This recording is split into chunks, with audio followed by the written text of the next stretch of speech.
नमस्कार इंदौर में हर्षित तिवारी। अब है न्यूज के 7 फरवरी सोमवार के बुलेटिन में आप सभी का स्वागत है। आइए देखते हैं आज दिन भर की खास खबरें। कमिश्नर प्रणाली के सफल परिणाम अब दिखाई देने लगे हैं। अब जनता का पुलिस पर विश्वास भी बढ़ने लगा है। इसी का ताजा उदाहरण विजयनगर थाना पुलिस ने पेश किया है। जब एक वृद्ध से डीसीपी ने वीडियो कॉलिंग पर बात की, उन्होंने बाकायदा पुलिस जवान को अस्पताल भेजा। वहां पहुंचकर जवान के मोबाइल पर वीडियो कॉल कर वृद्ध से बात की। दरअसल विजयनगर थाना पुलिस को फरियादी हरिशंकर धवन उम्र 61 साल निवासी नेहरू नगर ने शिकायत की थी। उसके साथ लाखों रुपए की धोखाधड़ी हुई है। रिटायर्ड बैंक कर्मी की जमा पूंजी शातिर फर्जी एडवाइजर लेकर फरार हो गया है। फरियादी पुलिस थाने के चक्कर काट कर थक चुका था। यह बात जब डीसीपी संपत उपाध्याय को पता चली तो उन्होंने जवान को अस्पताल भेजकर वीडियो कॉल पर वृद्ध से बात की। वृद्ध ने कहा, साहब कल मेरी बाईपास सर्जरी है, पता नहीं जिंदा रहूं या ना रहूं, इसलिए सोचा कि आखिरी बार आपसे एफआईआर दर्ज करने का निवेदन कर लूं। 18 लाख की धोखाधड़ी का शिकार रिटायर्ड बैंक कर्मी हरिशंकर धवन ने उन्हें वीडियो कॉल पर ही अपनी पीड़ा सुना दी। इसके बाद डीसीपी उपाध्याय ने विजयनगर थाना टीआई तहजीब काजी को लाइन अप किया। इसके बाद आरोपी तबरेज खान का रिकॉर्ड खंगालना शुरू किया। टीआई ने रिकॉर्ड देखा और एफआईआर दर्ज की और 2 घंटे में ही उसे गिरफ्तार कर लिया। दरअसल हरिशंकर धवन ने अपने जीवन भर की पूंजी शेयर मार्केट में लगा दी थी, जिसके बाद ज्वाइंट रिसर्च एडवाइजरी कंपनी का मालिक तरबेज खान पीड़ित के डीमेट अकाउंट का पासवर्ड लेकर खुद ही ऑपरेट करने लगा था। भरोसा जीतने के बाद वह धवन के 18 लाख रुपए लेकर फरार हो गया था। इसी धोखाधड़ी के सिलसिले में एफआईआर दर्ज कराने के लिए धवन कई सालों से परेशान हो रहे थे। इसके बाद फिर डीसीपी और टीआई ने जवान को अस्पताल भेजकर उनसे वीडियो कॉल पर बात की और उनके जल्द स्वस्थ होने की कामना की। जी, पुलिस तो पूरा ऐसा प्रयत्न करती है कि जनता की सेवा सुरक्षा अच्छे उससे करे, और इसी उसमें ये जो घटनाक्रम हुआ है ये इसी प्रकार का था कि एक व्यक्ति जो सीनियर सिटीज़न थे उनके साथ में धोखाधड़ी हुई थी और उनकी जो जीवन भर की कमाई थी वो उसमें इन्वेस्ट करी थी और जो डूब गई थी, उसके लिए वो परेशान थे। आरोपी पूर्व में गिरफ्तार हो चुका था एक प्रकरण में और उसकी जमानत हो गई थी। उसके बाद वो मिल नहीं रहा था और उनके पैसे भी वापस नहीं हो पा रहे थे। इसी उसमें वो परेशान था और जब बीमार था तो बीमार में उसको कुछ पुलिस को फ़ोन किया उसने। तो पुलिस को फ़ोन करने के बाद जब माननीय डीसीपी महोदय को बताया गया हालत, तो डीसीपी महोदय द्वारा तुरंत बताया गया कि आप अस्पताल में जाकर उससे कथन लिखें, उससे पूरा विवरण लें और आरोपी की तलाश करें। तो फिर उससे पूरा विवरण लिया गया, किस प्रकार उसने पैसे दिए थे, कहाँ पैसे दिए थे, कौन आरोपी है, उसकी पूरी जानकारी लेने के बाद में आरोपी को तत्काल गिरफ्तार किया गया है। विवाह समारोह के बीच दुल्हन का जेवरों और नकदी से भरा बैग चोरी हो गया। घटना के समय परिवार स्टेज पर फोटो खिंचाने में बिजी था। परिवार को जब मौके पर बैग नहीं दिखा तो हड़कंप मच गया। इसके बाद सीसीटीवी फुटेज खंगाले गए, जिसमें एक नाबालिग बैग लेकर जाता हुआ दिखाई दे रहा है। बैग में करीब 500 ग्राम सोने के आभूषण, 1.5 लाख नगद और मोबाइल रखे थे। घटना हीरानगर थाना क्षेत्र के मदन महल गार्डन की है, जहां पर रविवार रात 3 पुलिया क्षेत्र में रहने वाले ज्वेलर्स मुकेश सोनी की बेटी की शादी थी। परिवार शादी के अनमोल क्षणों को सहेजने के लिए स्टेज पर फोटो खिंचवा रहा था। इसी दौरान एक नाबालिग वहां से ज्वेलरी और रुपयों से भरा बैग ले उड़ा। जब परिजनों को बैग नहीं मिला तो वहां लगे सीसीटीवी कैमरों को चेक किया गया, जिसमें एक बच्चा बैग लेकर जाते हुए दिखाई दे रहा है। फरियादी मुकेश सोनी की शिकायत पर पुलिस ने मामला दर्ज कर लिया है। सीसीटीवी फुटेज के आधार पर बैग चोरी करने वाले की तलाश की जा रही है। हाँ, हीरानगर थाना क्षेत्र अंतर्गत मदन महल गार्डन में एक सोनी परिवार में शादी का कार्यक्रम था। उनकी बिटिया की शादी थी। वहाँ पर स्टेज पर जो गहनों से भरा जो बैग था वो किसी अज्ञात व्यक्ति के द्वारा चोरी किया गया है। तो अभी इसमें चोरी का मामला पंजीबद्ध कर इसको विवेचना में लिया गया है और इसकी सरगर्मी से तलाश पतासाजी की जा रही है। मेरे परिवार में आज कुछ विवाह का कार्यक्रम था जी। उसके अंदर मदन महल गार्डन के अंदर ये कार्यक्रम चल रहा था, जिसमें सभी मेरे परिचित लोग आए थे, मिलने जुलने वाले आए थे। उसी भीड़ के दरमियान में जो बेटी को जो जेवर हम लोगों ने चढ़ाए थे, प्लस वर पक्ष के लोगों ने जो चढ़ाए थे, मिलने जुलने वालों ने जो जेवर वगैरह दिए थे, कुछ उसमें केस वगैरह था, घर की चाबियाँ थी, कुछ मोबाइल वगैरह थे, वो सारे बैग में रखे हुए थे। हम लोग शादी के फंक्शन में व्यस्त रहे। उस दरमियान किसी ने वो बैग, एक छोटे बालक ने एक बैग उठा के वो बैग लेके चले गया। बाद में कुछ समय बाद हमें मालूम पड़ा कि वो बैग पर्टिकुलर जगह से गायब है, जिसको हम लोगों ने बाद में ट्रेस करने की कोशिश करी तो मालूम पड़ा कि एक कैमरे के अंदर एक लड़का उस बैग को ले जाते हुए दिखा। हम लोगों ने थाना हीरानगर में आके उसकी रिपोर्ट दर्ज कराई है जी। जिसमें टीआई साहब का काफ़ी सकारात्मक रुख रहा। उनका बहुत बहुत धन्यवाद देना चाहूँगा मैं कि उन्होंने तुरंत इस चीज़ में एक्शन लेते हुए कार्रवाई को आगे बढ़ाया। पुलिस के पास कितने अजीब केस आते हैं, इसकी एक बानगी हम आपको बताते हैं। एक बेटे ने पिता पर ही जहर देकर मारने का आरोप लगाते हुए उनकी शिकायत कर दी। मजेदार बात यह है कि पुलिस ने बेटे को ही अरेस्ट कर लिया। इसके पीछे कारण उसका आपराधिक रिकॉर्ड है। अब बेटा हवालात में है। दरअसल एमआईजी थाना क्षेत्र के रहने वाले रजत वर्मा ने अपने पिता के खिलाफ सीएम हेल्पलाइन में शिकायत दर्ज कराई थी। इसमें इस बात का उल्लेख किया गया था कि उसके पिता ने उसे मारने के लिए जहर दिया है। सीएम हेल्पलाइन में शिकायत पहुंचते ही पुलिस के कान खड़े हो गए। पुलिस ने शिकायत करने वाले बेटे को बुलाकर पूछताछ की तो कहानी कुछ और निकली, जिसमें पुलिस ने शिकायतकर्ता के ऊपर ही कार्रवाई कर दी। टीआई अजय वर्मा का कहना है कि शिकायतकर्ता रजत वर्मा ने अपने पिता पर जहर देने का आरोप लगाया था। जांच में शिकायत झूठी निकली। दरअसल माता पिता का विवाद होने के चलते उसने झूठी शिकायत की थी। पुलिस ने बेटे की कुंडली खंगाली तो पता चला वह आपराधिक प्रवृत्ति का है। उसके सोशल मीडिया अकाउंट्स पर हथियारों के साथ फोटो भी अपलोड थे। बस फिर क्या था, पुलिस ने रजत वर्मा को ही धर दबोचा। आरोपी के ऊपर पहले भी परदेशीपुरा थाना पुलिस कार्रवाई कर चुकी है। आरोपी से पूछताछ में यह बात सामने आई कि वह अपनी सुरक्षा के लिए एक पिस्टल भी रखता था, जिस पर परदेशीपुरा पुलिस ने पहले कार्रवाई करते हुए चाकू और पिस्टल जब्त कर लिए थे।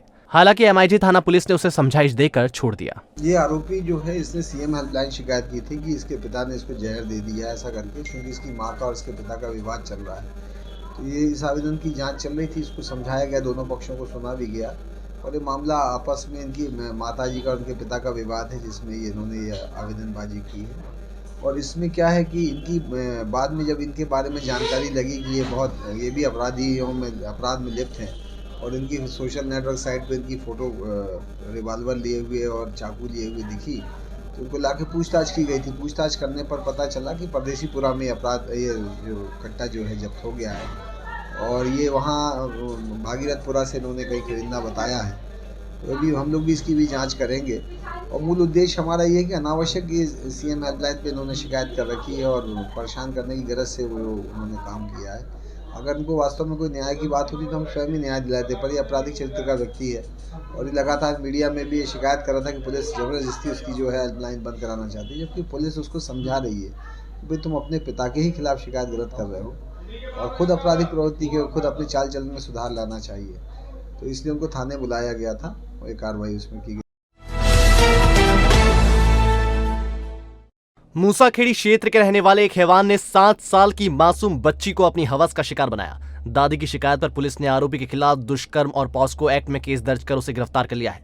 मामला आजाद नगर थाना क्षेत्र स्थित मूसाखेड़ी के शांति नगर का है। 25 वर्षीय युवक रवि ने 7 साल की मासूम के साथ दुष्कर्म किया। आरोपी ने दरिंदगी का वीडियो भी बना लिया था। इसकी जानकारी जब बच्ची की दादी को लगी तो उन्होंने घटना की जानकारी पुलिस को दी। पुलिस ने आरोपी के खिलाफ दुष्कर्म और पॉक्सो एक्ट में प्रकरण दर्ज कर उसे गिरफ्तार कर लिया है। कल एक घटना हो गई थी। आज एक महिला आई थी थाने पे रिपोर्ट लिखाने। उसकी छोटी एक पोती है जिसकी उम्र करीब 7 वर्ष है। उसके संबंध में रिपोर्ट लिखाने आई थी कि एक 25 वर्ष के आदमी ने उस छोटी बच्ची के साथ गलत हरकत करने की कोशिश करी है, जिस संबंध में थाना आजाद नगर में 376 और पॉक्सो की धाराओं के अंतर्गत केस रजिस्टर्ड हुआ है, जिसे गिरफ्त में ले लिया गया, जिससे पूछताछ जारी है। चोरों के हौसले इतने बुलंद है कि पुलिस के पहरे के बावजूद 6 से ज्यादा अनाज गोदामों के ताले चटका दिए। रावजी बाजार थाना क्षेत्र स्थित छावनी अनाज मंडी में चोरों ने गदर मचाया। मंडी में सिक्योरिटी गार्ड भी थे, बावजूद इसके वारदात को अंजाम देकर रफू चक्कर हो गए। सोमवार सुबह जब व्यापारी पहुंचे तो चोरी का पता चला। दरअसल पुलिस की रात्रि गश्त बढ़ने के बावजूद चोरों के हौसले कम नहीं हो रहे हैं। छावनी अनाज मंडी में चोरों ने बीती रात 6 से अधिक अनाज गोदामों को निशाना बनाया और यहां से हजारों रुपए का माल लेकर फरार हो गए। सभी गोदामों पर सीसीटीवी कैमरे लगे थे। इसकी जानकारी चोरों को थी।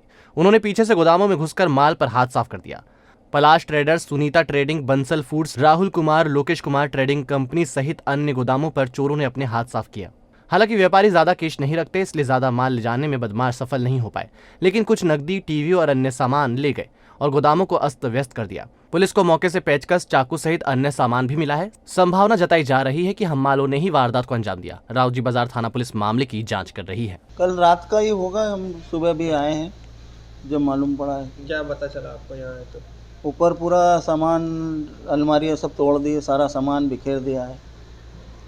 सारी तीनों अलमारी तोड़ के वो पूरा सामान बिखेर दिया है और नकदी 2-1 हज़ार रुपये हमारे गए हैं उसमें। 2-1 हज़ार ज़्यादा पैसा नहीं रखा? यहाँ नहीं, यहाँ पैसा नहीं रखते हैं। बाकी अलमारी वगैरह से पूरा सामान और भी 4-5 जगह तोड़ा है। क्या फर्म का नाम है आपकी? और मेरी फर्म का नाम पलाश ट्रेडर्स। कैमरे तो नीचे रहते हैं, वो तो उधर पीछे से चढ़े हैं। अच्छा, पीछे से हाँ, सामने फ्रंट पे से नहीं तोड़ा कोई, पीछे से उधर रास्ता है, उधर से तोड़ा गए, चढ़े हैं वो। किसी पे शंका आपको? किसी गार्ड रहते हैं, सुरक्षा व्यवस्था रहती है यहाँ पर? अब गार्ड तो रहते हैं, फ्रंट पे से तो नहीं टूटा है, बाकी यहाँ मंडी में बहुत अव्यवस्थाएं बहुत है। शनिवार को हम ताला लगा के यहाँ से रात के करीब 8 साढ़े 8 बजे गए थे। वो लगभग आज 10 साढ़े 10 बजे हमने देखा तो पूरा ऑफिस अस्त व्यस्त था और बाहर का जो गेट था ऑफिस का वो टूटा हुआ था यहाँ पे। और यहाँ पे जब देखने पे पाया गया जो लॉकर टूटा हुआ है और जो टीवी थी, टीवी नहीं थी, पूरा सामान अस्त व्यस्त। और मंदिर में जो पूजा के सिक्के थे वो भी नहीं मिले हमें। और अभी वो देखने के बाद मालूम पड़ेगा एक्चुअली क्या क्या गया है इसके अंदर। खजराना गणेश मंदिर में आरती में एक बार फिर झांझ मंजीरे बजाने का रास्ता साफ हो गया। कलेक्टर मनीष सिंह ने मंदिर कमेटी और प्रशासन की बैठक में संगीतमय आरती के प्रस्ताव को पारित कर दिया। इस कड़ी में शाम की आरती अब संगीतमय होगी।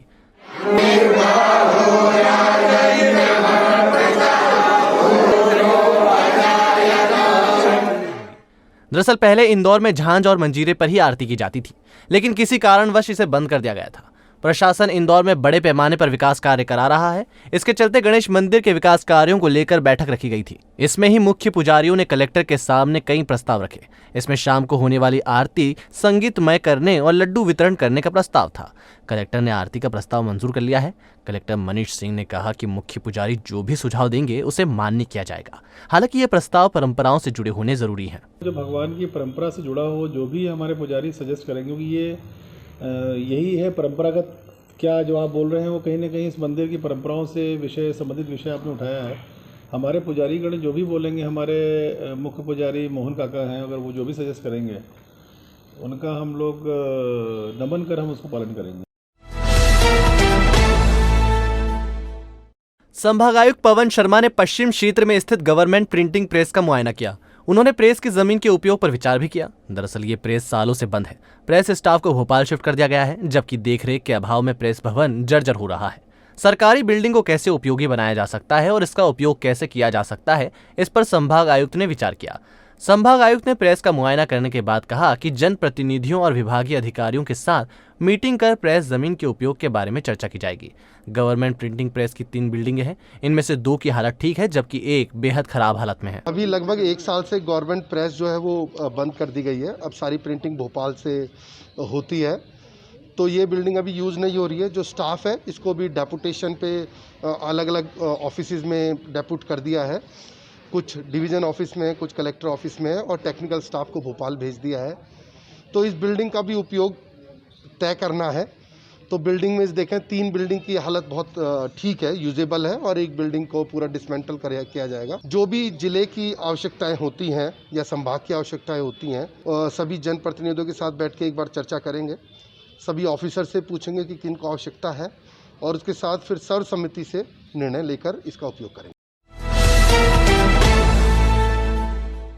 ऑनलाइन धोखाधड़ी से बचाव के लिए पुलिस लगातार एडवाइजरी जारी कर रही है। बावजूद इसके लोग गलतियां कर रहे हैं। ऐसे ही एक मामले में एक महिला को ठग ने लिंक भेजी। उसने जैसे ही क्लिक किया 15,000 रुपए उड़ा लिए। दरअसल ठगी की यह वारदात MIG थाना क्षेत्र में हुई। थाना प्रभारी अजय वर्मा ने बताया कि वर्षा उइके नामक महिला ने ठगी की शिकायत दर्ज कराई है। उसके मुताबिक किसी अनजान व्यक्ति ने उन्हें लिंक भेजी थी। जैसे ही उन्होंने लिंक पर क्लिक किया तो फोन हैंग हो गया। इस बीच आरोपी ने उनके खाते से 15,000 रुपए निकाल लिए। फिलहाल पुलिस प्रकरण दर्ज कर जांच कर रही है। इस काम में साइबर सेल की मदद ली जा रही है। पुलिस को बस इतना पता चला है कि लिंक भेजने वाला शख्स बिहार का है।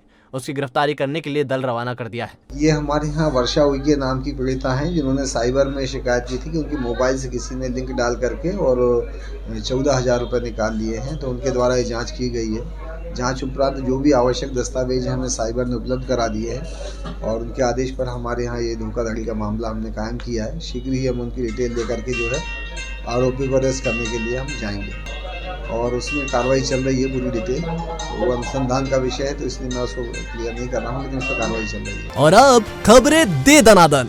मुख्यमंत्री शिवराज सिंह चौहान ने इंदौर में स्वर कोकिला लता मंगेशकर के नाम से संगीत अकादमी स्थापित करने की घोषणा की।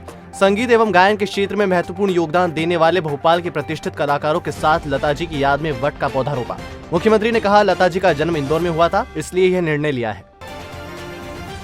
निगम आयुक्त प्रतिभा पाल ने भंवरकुआ से तेजाजी नगर चौराहे तक निर्माणाधीन सड़क का मुआयना किया। इस काम को उन्होंने हर हाल में मानसून से पहले पूरा करने का निर्देश दिया। निगम आयुक्त ने बताया कि सड़क के निर्माण से यातायात काफी हद तक ठीक होगा। पाल ने इलेक्ट्रिकल, वाटर लाइन सहित अन्य सुविधाओं की व्यवस्था भी सड़क के साथ ही करने के निर्देश दिए। जो इंक्रोचमेंट हैं थोड़े बहुत, वो बहुत ही अस्थायी प्रकार के हैं। टीन टपरे या लोगों ने अपनी दुकानों के आगे जो स्ट्रक्चर्स आगे बढ़ाए हुए हैं, शेड्स बढ़ाए हुए हैं, उस तरीके के स्ट्रक्चर्स है जो हम लोग रिमूव करते जाएंगे और जैसे ही रोड का निर्माण किसी भी इंक्रोचमेंट की वजह से प्रभावित नहीं होगा। ऑपरेशन प्रहार के तहत एमआईजी थाना पुलिस ने 2 गांजा तस्करों को गिरफ्तार किया है। आरोपियों के नाम निखिल उर्फ सन्नी और सौरभ हैं। दोनों मानपुर से गांजा लाकर इंदौर में सप्लाई करते थे। इनके पास से 1 किलो से अधिक गांजा जब्त किया गया है। इनके साथियों की तलाश की जा रही है। सौरभ प्रहलाद ये देवनगर का रहने वाला है। ये लोग क्या है कि वहाँ मानपुर में घाटी से जो है गांजा लेकर के आते थे और यहाँ गांजा विभिन्न बच्चों के माध्यम से ये बेच रहे थे। इसमें जो सन्नी है, सन्नी लूट में उज्जैन में बंद हुआ था और हाल ही में कुछ दिनों पहले ये जेल से बाहर आया है। इसका रिकॉर्ड भी अपन प्राप्त कर रहे हैं। ये पुड़िया बना के बेचते हैं। इसमें जो है 500-500 रुपए की और 1000-1000 रुपए की पुड़िया बना देते हैं और फिर इनके आदमी जो है वो खुले तौर पर बेचते रहते हैं। कमिश्नर प्रणाली लागू होने के बाद पुलिस एक्टिव हो चली है। देर शाम शराब पीकर घूमने वाले लोगों पर पुलिस अब नकेल कस रही है। वहीं सुनसान इलाके और संगठित गिरोह अपराधियों पर अपनी निगाह बनाए हुए हैं। ऐसे कदम से कई ऐसे संदिग्ध लोगों को पकड़ने के बाद बड़े घटनाक्रम का खुलासा भी पुलिस कर चुकी है। तिलक नगर थाना क्षेत्र के रहने वाले पवन जामले की संदिग्ध मौत हो गई। वह एक आईटी कंपनी के कॉल सेंटर में काम करता था और वर्क फ्रॉम होम कर रहा था। सुबह वह परिजनों को घर में ही मृत मिला। उसे दरवाजा तोड़कर बाहर निकाला। वजह कुछ भी सामने नहीं है। बहुत मिलनसार और बहुत अच्छा स्वभाव था इनका। एकदम कुछ भी नहीं मिला। हमने घर पे देखा पूरा, कुछ भी से कुछ मिला नहीं, कुछ भी नहीं। ऐसा बहुत शांत स्वभाव और सरल और स्वभाव बहुत शांत था इनका एकदम। तो आपने देखा हमारा बुलेटिन। आपको हमारा बुलेटिन कैसा लगा, इसका फीडबैक कमेंट सेक्शन में जरूर दीजिएगा। फिर मिलेंगे नए बुलेटिन के साथ। नमस्कार।